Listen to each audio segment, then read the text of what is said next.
Voilà, donc là, j'avais envie de vous lire un petit extrait de «Foutez-vous la paix» de Fabrice Midal. Donc Fabrice Midal, il a introduit en France, il a développé la pleine conscience, la méditation de pleine conscience, notamment. Et là, c'est le chapitre qui s'appelle «Cessez d'être sage». Je suis fatiguée qu'on me demande sans cesse, parce que je suis engagée dans la méditation, comment être zen? Comme si cette question avait un sens. Pourquoi ne me demande-t-on pas comment être un peu plus vivant? Car tel est justement le défi, notre défi.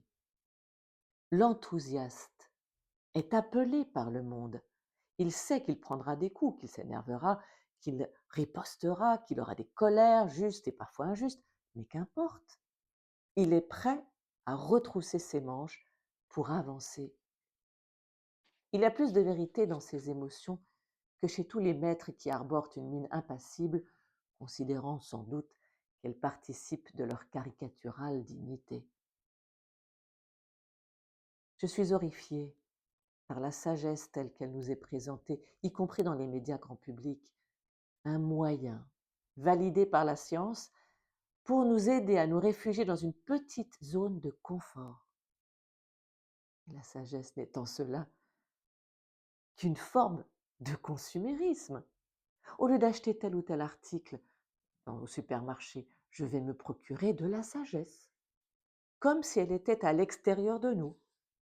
Je vais acheter ceci ou cela pour me sentir bien, mais une fois que j'ai acheté le produit, je ne suis pas du tout comblée. J'ai immédiatement besoin d'autre chose, d'un autre produit qui m'est aussitôt proposé. Cette imposture nous rend toujours plus dépendants et nous donne l'illusion de n'être pas à la hauteur, voire d'être incapables. N'est-ce pas, du reste, le ressort du consumérisme? Foutez-vous la paix et vous découvrirez que la sagesse est déjà là en vous.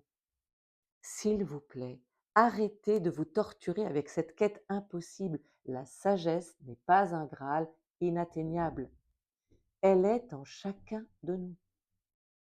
Être sage n'implique pas du tout de nier ce que je suis pour atteindre une perfection qui n'existe pas, mais consiste à m'ouvrir à ce que je suis, imparfait, comme je le suis, comme nous le sommes tous.